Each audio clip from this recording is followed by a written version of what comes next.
So you presume everyone is guilty of some unfathomable crime? A crime that should remain unpunished? I feel flattered. Your obsession with death is to my ears like a sweet love song. What do you mean, obsession? Come with me. Don't delay for another second.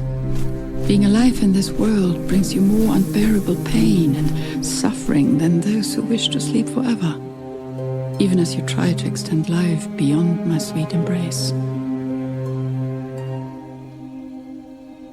I remember vaguely. Once I wrote about a doctor, someone who challenged you.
My attention for the last 3 years had been repeatedly drawn to the subject of mesmerism.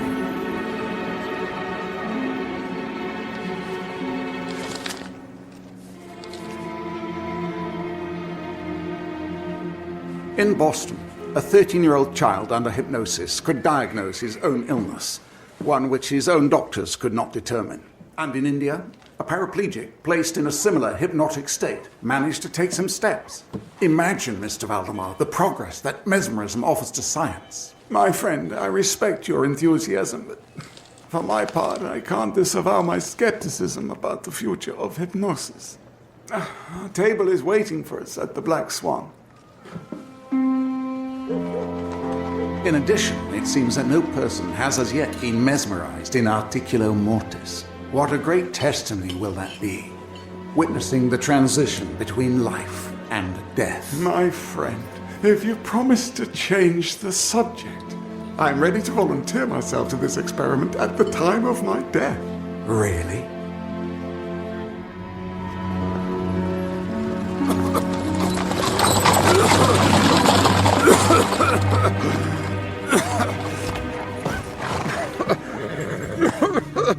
Yes, but rest assured, I have no intention of dying anytime soon.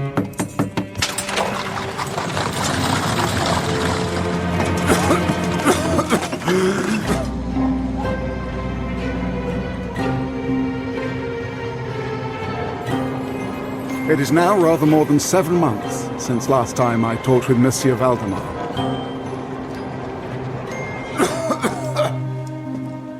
This has attacked my lungs. They give me a few months at most. Monsieur Valdemar, do you remember your promise? I beg your pardon? Yes, the idea may seem absurd, but think of all you have to gain now. No, I don't know. Allow me to consider it. Valdemar, you are condemned. You have no family or home. What have you to lose? Promise me you will think about it. Very well. I am in your hands.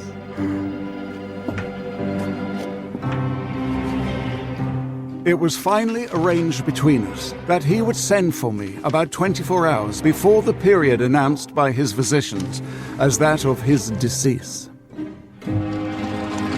I received this note within half an hour after it was written. and in 15 minutes more, I was in the dying man's chamber. It was about 5 minutes to 8 when, taking the patient's hand, I begged him to state as distinctly as he could to Dr. L whether he was entirely willing that I should make the experiment of mesmerizing him in his then condition. Yes, I wish to be mesmerized. I fear you have deferred it too long.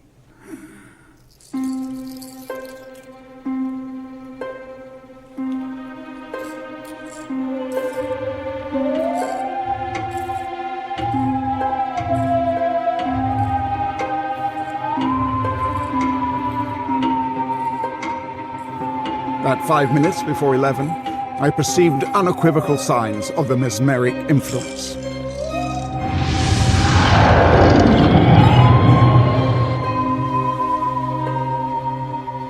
When I had accomplished this, it was fully midnight, and I requested the gentleman present to examine Monsieur Valdemar's condition.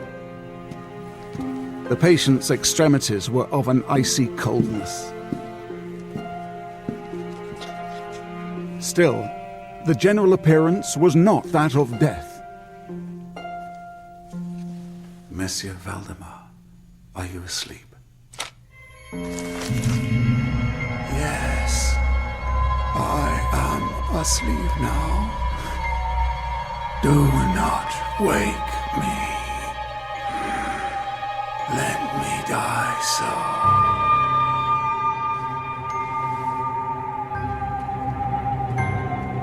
It was now the opinion, or rather the wish, of the physicians that Monsieur Valdemar should be suffered to remain undisturbed in his present apparently tranquil condition until death should supervene, and this, it was now generally agreed, must take place within a few minutes.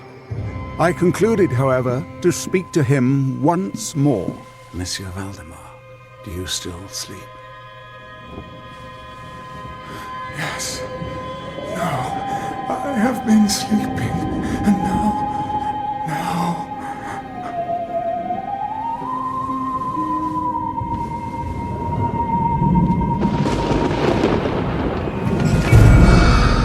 I am dead.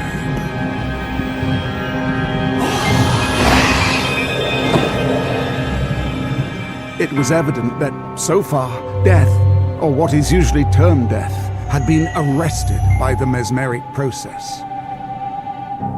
The experiment is completed, but are we sure he's dead? You heard it like me, right?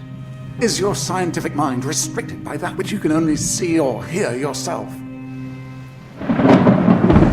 From this period until the close of last week, an interval of nearly 7 months, we continued to make daily calls at Monsieur Valdemar's house. I managed to convince my colleagues to leave Monsieur Valdemar in this state and to monitor him.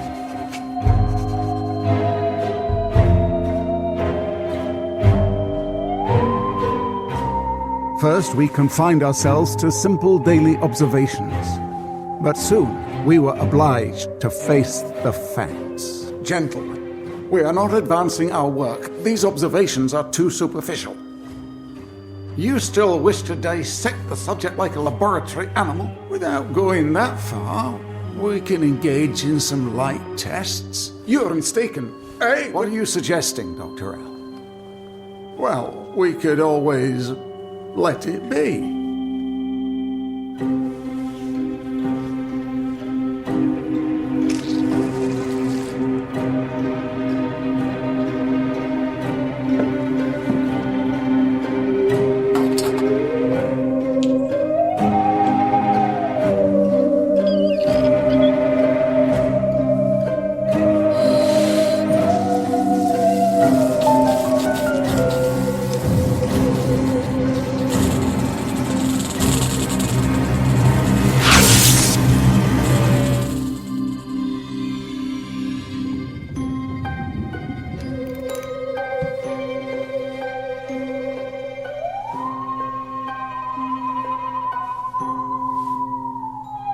There is nothing further to be done. All of the subject's vital functions are inert. He has stopped breathing, his heart no longer beats, yet. In 7 months, decomposition has not attacked his body, and no treatment has cured his illness. Medically, Monsieur Valdemar is dead. Let's wake him up. You're talking nonsense. These thoughts are sacrilege, insanity. You would not agree to put him in this state, and now you refuse to release him from it. Let it go, my friend. Dr. P is right. Monsieur Valdemar is legally dead. All we can do now is to offer him a decent burial. It was on Friday last that we finally resolved to make the experiment of awakening, or attempting to awaken him. For the purpose of relieving Monsieur Valdemar from the mesmeric trance, I made use of the customary passes. These, for a time, were unsuccessful. Monsieur Valdemar, can you explain to us what your feelings or wishes are now? For God's sake! Quick, quick! Put me to sleep! Awaken me! Quick! I say to you that I am dead! Dead! Dead!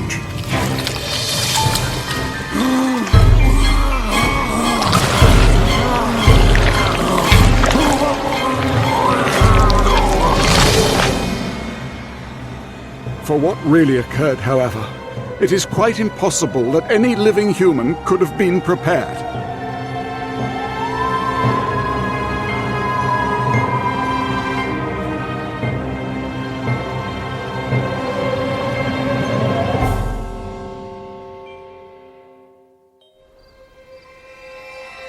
And as I can see, he lost. Lost to me. He was so close to sparing Monsieur Valdemar from your fatal embrace. Was that a crime? A crime against fate. And your sentence was a life of endless sorrow. Stop with your tortured mind games. It's nothing worse than imagining your own death, isn't it? Nothing worse than to fear eternity. I wrote a story once. A tale about someone who relived the hell of dying 1,000 deaths. Perhaps a mirror where you saw yourself reflected. Every image, a different death.